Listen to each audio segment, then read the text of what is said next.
Alors l'exercice que je vous propose aujourd'hui, c'est encore un exercice d'écriture illisible. Ça s'appelle de l'écriture tricotée. Je vais vous inviter à faire une page qui va se compléter sur une plus longue période de temps, qu'on ne terminera donc pas dans une seule journée.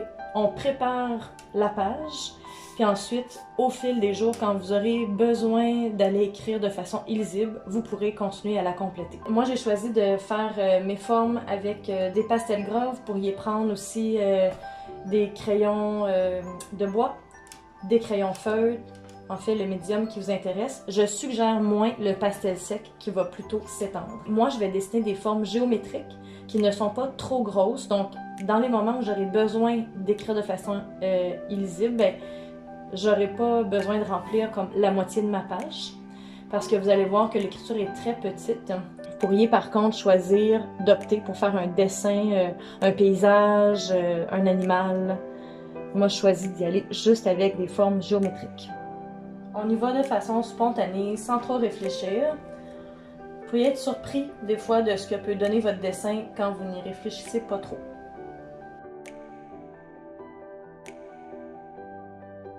Alors moi, je vais commencer avec ça. Je vais m'arrêter ici pour l'instant.